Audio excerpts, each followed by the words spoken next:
നിങ്ങളിപ്പം വിചാരിക്കുന്നുണ്ടാവും നമ്മളിങ്ങനെ കറങ്ങി കറങ്ങി എല്ലായിടത്തിലും ഇങ്ങനെ കറങ്ങുന്ന ഒരു പരിപാടിയാണെന്ന്. ഒരിക്കലല്ല കേട്ടോ. ഞങ്ങൾ പോകുന്ന സമയത്ത് ഇങ്ങനത്തെ ഒരു സ്ഥലം കണ്ടതിന് ശേഷം അവിടെ വണ്ടി സൈഡാക്കിയിട്ട് നേരെ അങ്ങോട്ടേക്ക് പോയി നോക്കുന്നവരുണ്ട്. എൻ്റെ മക്കളെ കുറേ ആൾക്കാരുണ്ട് ഇവിടുന്ന് ഇങ്ങനെ കുളിക്കുന്ന കണ്ടപ്പം തന്നെ പിന്നെ പറയേണ്ട കാര്യമില്ലല്ലോ. നമ്മളൊരു കുളിസീൻ എടുക്കല്ലെന്ന് വിചാരിച്ചിട്ട് അവിടെ ഇങ്ങനെ നിന്നിട്ട് ഓരോ സമ്മതപ്രകാരം നമ്മളെന്താക്കി ഒരു കുളിസീൻ ഇങ്ങെടുത്ത് ഓല അന്നേരം തന്നെ ചോദിക്കുകയും ചെയ്ത് കേട്ടോ ഏതാ ചാനൽ എന്ന് വെച്ചപ്പോൾ ഞാൻ അന്നേരം തന്നെ പറഞ്ഞൊരു കാര്യം എന്ന് വെച്ചുകൊണ്ട് തിക്കോടിക്കാരൻ എന്ന് പറയുന്ന ഒരു ചാനൽ ഉണ്ട് എന്ന്. ആ കുളിസീനൊക്കെ കണ്ട് നിൽക്കുന്ന ആൾക്കാരാണ് നമ്മളോടി വന്ന ടീമൊക്കെ കേട്ടോ. അന്നേരം തന്നെ ഇവള് കണ്ടില്ലേ, ഇവളെ നന്നായിട്ട് വീഡിയോ ഒക്കെ എടുക്കുന്നുണ്ട്. എന്താ ഒരു ഉത്തരവാദിത്തോടെ എടുക്കുന്ന വീഡിയോ എന്ന് വെച്ചിട്ടുണ്ടെങ്കിൽ ഒരു രക്ഷയില്ല. അങ്ങനെയെല്ലാം കൂടി നമ്മളെന്താക്കി അവിടെ നിന്ന് നേരെ മുന്നോട്ടേക്ക് നടക്കാന്നുള്ളൊരു പരിപാടി കേട്ടോ. അതിൻ്റെ മുകളിലുണ്ട് ഒരാളിങ്ങനെ നിൽക്കുന്ന ബാഹുബലി എന്നൊക്കെ പറഞ്ഞിട്ട് ഇങ്ങനെ നിൽക്കുന്നുണ്ടപ്പോൾ ഞാൻ വിചാരിച്ചെന്നാൽ പിന്നെ മുന്നോട്ടേക്ക് നടക്കുക, റിസ്ക്കും കാര്യങ്ങളൊന്നും ഇല്ല, അടിപൊളിയിൽ ഇങ്ങ് പോകാമെന്ന്. പക്ഷേങ്കിൽ നല്ല ഒഴുക്കും കാര്യങ്ങളൊക്കെ ഉള്ള അടിപൊളി ഒരു സ്പോട്ടാണ് ഇത് കേട്ടോ.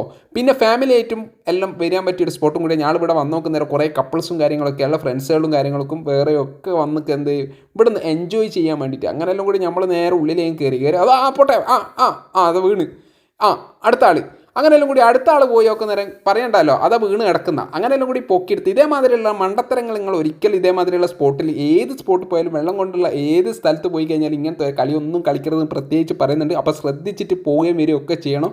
പിന്നെ ഒരു കാര്യം എന്ന് വെച്ചിട്ടുണ്ടെങ്കിൽ ശ്രദ്ധിച്ചിട്ട് നടന്നിട്ടില്ലെങ്കിൽ ആ വെള്ളത്തോടി നേരെ താഴോട്ടേക്ക് പോയിട്ട് പിന്നെ പറഞ്ഞിട്ട് കാര്യമില്ല കേട്ടോ. അങ്ങനെ ഞാനെന്താക്കി ഒക്കെ നേരെ അതിൻ്റെ മോൾ കൂടി ഇങ്ങനെ നടന്ന് വരുന്ന സമയത്ത് കാലൊക്കെ നന്നായിട്ട് സ്ലിപ്പൊക്കെ ആകുന്നതിനെ കൊണ്ട് ഇവൻ എന്താ ചെയ്യുന്നത് വെച്ചിട്ടുണ്ടെങ്കിൽ ഇവിടെയൊക്കെ വെള്ളമുണ്ട്. ആ വെള്ളം ഒന്നും എടുക്കാണ്ട് നേരെ അങ്ങോട്ട് പോയിട്ട് ആ വെള്ളം കൊണ്ട് മോങ്ക കാണുമെന്ന് പറഞ്ഞ് നിൽക്കുന്നത്. അതിൻ്റെ പേരാണ് എന്ത് കലിപ്പ് കണ്ട അവിടെ പോയി നിന്നിട്ട് നന്നായിട്ട് മോങ്ക എന്ന സമയത്ത് ഞാൻ പറഞ്ഞു ഊരി വീഴുകയെന്ന് എന്തൊരു ഭാഗത്തിന് ഞാൻ പറഞ്ഞിട്ട് ഊരി വീഴുകയും ചെയ്തിട്ടില്ല. അങ്ങനെല്ലാം കൂടി ഞങ്ങൾ എന്താക്കി ഇങ്ങോട്ടേക്ക് എത്തിയിട്ടോ. അങ്ങനെ ഷിനോജിൻ്റെ ഉത്തരവാദിത്തത്തിൽ നമ്മളെന്താക്കി നേരെ ഇങ്ങോട്ടേക്ക് എത്തി. ഇവിടെ നിന്നൊന്നും നോക്കിയില്ല, ഓൻ തളർന്ന് അവിടെ ഇരിക്കാൻ വേണ്ടിയിട്ടുള്ള പരിപാടിയാണ്. ഞാൻ പറഞ്ഞു എന്നാൽ പിന്നെ നോക്കണ്ട, നീ ആ കല്ലറ്റാൻ എടുത്ത് പൊക്കുന്നു. അന്നേരം അമ്മ പറഞ്ഞു വെച്ചിട്ടുണ്ടെങ്കിൽ വേണ്ട ഞാൻ പൊക്കി എടുത്തോളാന്ന്.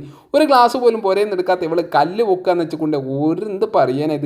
അന്നേരം ഷിനോജ് പറഞ്ഞു വെച്ചിട്ടുണ്ടെങ്കിൽ നമുക്ക് ഇവിടെ നിന്ന് ഒരു പാറ കഷ്ണം കൊണ്ടുപോയാലും വീട്ടിൻ്റെ പണിയൊക്കെ കറക്റ്റായിട്ട് ഇങ്ങ് തീരല്ലോ, ഇത് മതി എന്നൊക്കെ പറഞ്ഞിട്ട് രണ്ടാളും കൂടി പൊക്കിക്കൊണ്ടുകൊണ്ട് ഒരു പരിപാടിയില്ല കേട്ടോ. അന്നേരം തന്നെ നമ്മളെന്താക്കി ഒരു വീഡിയോ എടുത്ത് പിന്നെ ഞാൻ വിചാരിച്ചു ഇവിടെ അധികം നിൽക്കണ്ടെന്ന്. ഒരു വിരലോണ്ട് പൊക്കുന്നൊക്കെ കണ്ടതിന് ശേഷം ഞാൻ എന്താക്കി നേരെ മുന്നോട്ടേക്ക് പോയി നോക്കുന്നുണ്ട്. നമ്മളെ കമ്പനിക്കാർ ഇവിടെ നിന്ന് എന്താക്കുന്നുണ്ട് നന്നായിട്ട് ഡാൻസും കാര്യങ്ങളൊക്കെ. ഒരാൾക്ക് ഇൻസ്റ്റാഗ്രാമൊക്കെ ഉണ്ട്, ഭയങ്കര വൈറലായ ഒരു മനുഷ്യനും കൂടി കേട്ടോ. ആ പച്ച ടൗസർ ഇട്ട ആൾ ഭയങ്കരമായിട്ട് ഇൻസ്റ്റാഗ്രാമും കാര്യങ്ങളൊക്കെ ഉണ്ട്. ആ ചാനലിൻ്റെ പേരെന്നോട് മറന്നുപോയി, ഞാൻ എന്തായാലും ഫോളോ ചെയ്തിട്ടുണ്ട്. നിങ്ങളെല്ലാവരും ഒന്ന് ഫോളോ ചെയ്യണം പ്രത്യേകിച്ച് പറയുന്നുണ്ട്. പിന്നെ ഒരു കാര്യം എന്ന് വെച്ചിട്ടുണ്ടെങ്കിൽ നമുക്ക് ഹാപ്പി ആയിട്ട് ഇരിക്കാൻ പറ്റിയ നല്ല അടിപൊളി സ്പോട്ട് തന്നെ നമ്മളെ അടുത്ത് തന്നെ ഉണ്ട്. അപ്പോൾ അതൊക്കെ കണ്ടുപിടിച്ചിട്ട് അവിടെയൊക്കെ വൈകുന്നേരം ഒന്ന് പോയി ഇരുന്നിട്ട് പണിയൊക്കെ കഴിഞ്ഞതിന് ശേഷമാണ് പോയി നിന്ന് ഹാപ്പി ആയിട്ട് നിൽക്കുക. ഇതുണ്ടല്ലോ ഇവരൊക്കെ ഭയങ്കര ഹാപ്പി ആയിട്ട് വന്ന ആൾക്കാരാണ്. ഇവരൊക്കെ ഭയങ്കര ഹാപ്പി ആയിട്ട് എന്ന് വെച്ചാൽ ഭയങ്കര ഹാപ്പി ആയിട്ട് അങ്ങനെയെല്ലാം കൂടി നമ്മളെന്താക്കി ഇവരോട് പങ്കെടുത്ത് കുറച്ച് നേരം ഇവിടുന്ന് കളിയും തമാശയൊക്കെ ആയിട്ട് നമ്മളെന്താക്കിയിട്ടുണ്ട് ഇവിടുന്ന് പോയിക്കുക. അപ്പോൾ നമ്മൾ വീഡിയോ ഇഷ്ടമായിട്ടുണ്ടെങ്കിൽ സബ്സ്ക്രൈബ് ചെയ്യാനും ബാക്കിയുള്ള ആൾക്കാർക്കൊക്കെ അയച്ചു കൊടുക്കാനൊന്നും മറക്കരുത്. അടുത്ത വീഡിയോ കാണുന്നവരെ ബൈ. ഇത് വേറെ ഇടമല്ല കേട്ടോ, നമ്മൾ വയലടയിൽ പോകുന്ന വഴിക്ക് തന്നെയാന്നേ, അപ്പോൾ മറക്കണ്ട വയലട.